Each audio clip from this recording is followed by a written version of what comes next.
everyone, and welcome to Rock Report. Here we host commodity experts and company CEOs to give our audience a good foundation in their research and due diligence. Before I announce my guests, please take a few seconds of your time to read the disclaimer and, of course, to subscribe and like our channel. And today's guest is Mathias Forss, founder and president of GeoPool, a geological consulting and service provider specializing in mineral exploration. Matthias, thank you so much for joining me today. Well, thank you for having me. Yeah, the pleasure is all mine. I want to start this interview with you, with your background, your personal journey, of course. What inspired your career in geology and mineralogy, and how did your education at Abo Academy University shape your path? Back in my youth, I was doing a lot of orienteering, so I always enjoyed the forest.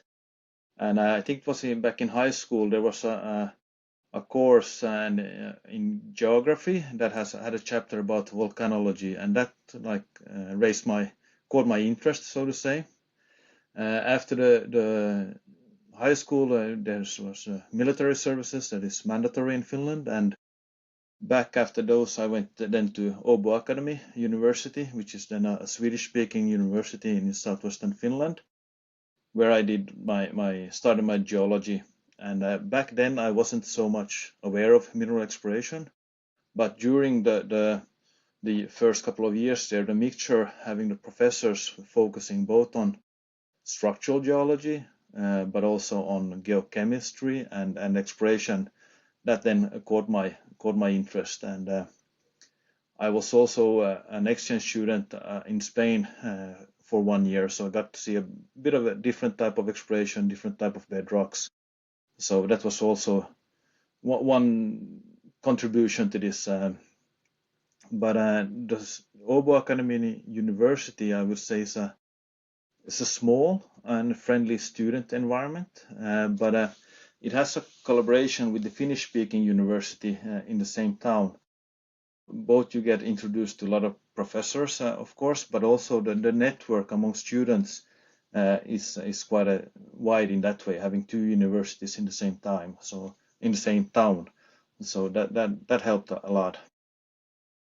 Yeah, I think I started with searching on the surface, and now I'm more searching undercover, so to say. Sure. I read your bio. You were an independent consultant in 2004, and that direction is my next question. Actually, what challenges did you face as an independent consultant in 2004, and how did they influence GeoPool's founding in 2007? I believe 3 years later.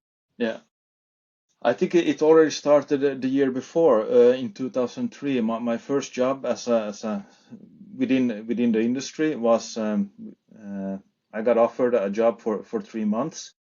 It became 3 weeks of work because of lack of funds. And then 1 year later, in spring 2004, I was offered this exploration work for a Canadian junior active in Finland.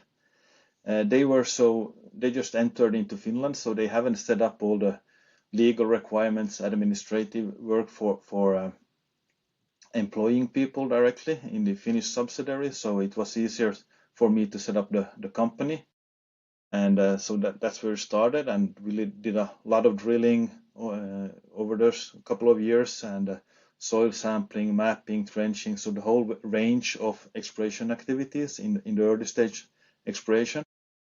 But that also then in August overnight, that program was terminated overnight because of lack of funds. So I think that these two experiences maybe put a good base that nothing is certain until the money is on the account, so to say, that all the projects might vary, they are changing, they are postponed, and so on. So I think that has set a base for you always need to find a solution how to proceed when these changes come. So I think that has set a good base for GeoPool.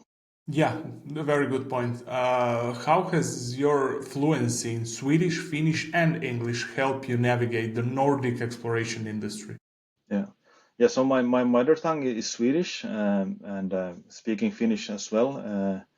learned over the years. I would say that the English language is really important when it comes towards the customers since this industry is really international.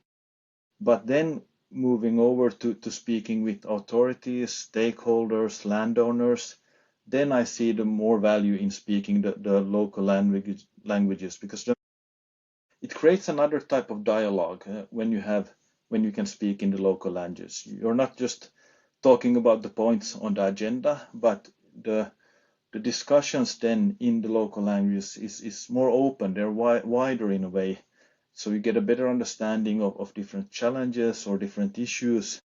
So I think that the local languages has been beneficial in that way. And speaking all these languages, it also opened up the opportunity for us to work in several countries or in all of the Nordic countries. Yeah, that's also a good point, especially the part that you're speaking the language of the locals, and I get that part that they are more probably more open those kind of discussions Yeah, I when you mean, speak on their yeah, language. I agree on that. Okay, let's talk a bit about GeoPool. What is GeoPool all about? Services, operations. Let's start with what range of services does GeoPool offers, and how do they meet the needs of exploration companies in the Nordics? yeah. So as mentioned, we were founded in 2007, and I think the name display provides some guidance to what we're about. So we wanted to have a pool of geologists focusing and having the interest for mineral exploration. We, as mentioned, we know that the industry is really project based, so we wanted to find a solution how to have work 12 months in a year. So over the years, we started with a lot with permitting and the exploration work, but now, we have expanded to then targeting and evaluation of different areas, the whole permitting and stakeholder work, planning and execution of the field work, both the geological side and the technician side. We have now database people and 3D and GIS experts, and then also the whole project management to run the programs. And we have been taking part in quite many research projects. So we got a great small team ranging from then junior to PhD level. And today we try to, supply the whole value chain needed for exploration, being then flexible in our services. And so I think the focus from our side has to be to, provide customer success in the community. And I think that is really important, that what we did in 2015, maybe in a local village or whatever, has aspects now coming back maybe 10 years later to these landowners. And, the impact we made back then might affect how we are doing today. So I think our slogan also, discovering together, is quite meaningful in that way, that it describes what we do, that we want to service according to our customer needs. Some customers want the whole package and like one key solution. Some customers maybe need help with a certain aspect, the permitting work, or they need geos for the field or database support. And some people have then different bottlenecks depending on what work they are doing. So we try to fulfill the needs when they are needed. So I think the experience we have then with working both with private and listed and mining companies also is a strength for us, that we can provide quite a wide range of services nowadays. Yeah, different clients, different needs. Can you share a project where GeoPool approach to stakeholder engagement with companies, authorities, landowners, and communities made a significant impact? Well, we see it in a bit different way, that it is the exploration company's success is our success, in a way that it's the exploration company themselves that should promote their success. It is not our role. Our role is to guide and facilitate the work related then to stakeholder engagement, authorities, landowners, communities, and so on. and of course providing the geological expertise. So our focus is to get the exploration companies the access to the potential bedrock we have in the Nordic countries, then getting access both on the permitting level and then of course understanding the geology and the exploration history. So we haven't. I don't want to go through in details but that's up to the exploration companies themselves to Sure. provide.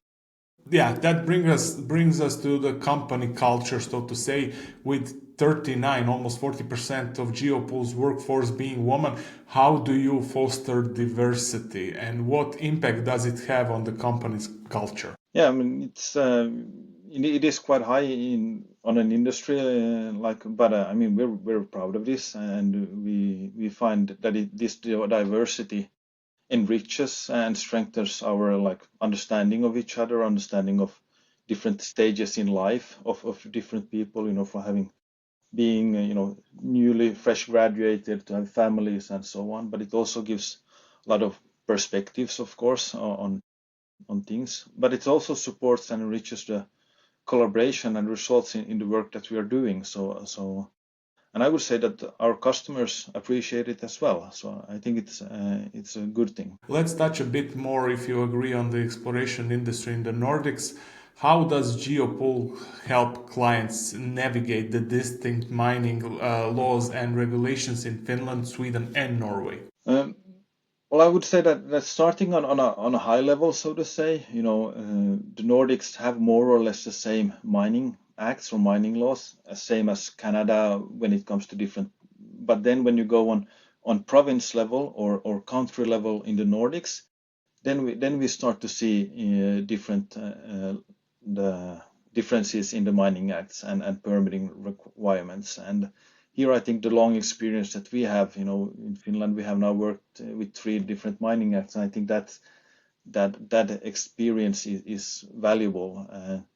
What we also see quite often is that despite we have the same mining act, for example in Finland, over the whole country, we can see that being active in an area where there has been a lot of exploration and mining historically, versus an area where there hasn't been, it's variance on how you present things in meetings and how you do the communication and dialogue, because some people maybe are not doesn't understand what you're meaning, because they haven't the experience to mean what drilling is or what trenching is. So you need to communicate in different ways. So I think that here as well the local language is of value. But I would say that the long experience we have from all of these countries helps us find the solutions, and also that things we have learned maybe in one country can be used in the other countries. So we don't need to invent the wheel 3 times for each country, or for Finland, Sweden, Norway, but actually can use what we learn from one country to another. Yeah, that really makes sense. Matthias, what are the key opportunities and challenges for exploration and mining in the Nordics, especially regarding sustainability and community relations? Well, first of all, of course, the bedrock is the opportunity, and one of the challenges, staying out there in the field is maybe the overburden thickness. But to your question, I would say that time is maybe one, header for the answer in this. And what I mean by that is that maybe all the sustainability work in all its forms requires time, and also then the community relations and the dialogue requires time. And those exploration companies that has adapted to this and understands this aspect and work according to this, taking the time aspect also into account, including the investors, which is really important aspect in this. But they are more successful in a way, and they stay longer in the Nordics. So I think time is one thing, and another aspect of this time part is that exploration in the Nordics is kind of a relationship building commitment in a way. So you need to gain your trust by your actions, and that takes time.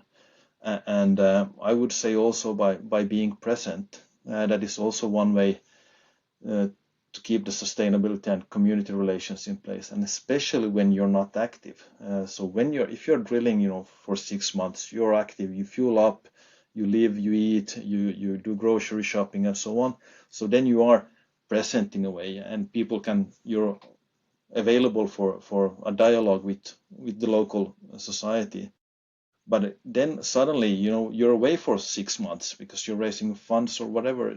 Then it's even more important to be active in a way to keep up the relationship and the communication with the local society. So I think that is maybe one opportunity in a way that try to also remember to be active or to be present when you're not active in a way. Yeah, final question. How do GeoPool's contribution to guidance on exploration and guidebook for exploration reflect your commitment to responsible exploration? Yeah, so GeoPool has been a member of the branch organizations in Sweden and Finland for many years, and I would say that the experience or how we can contribute is with our experience from these countries, from north to south and all the different shape and forms.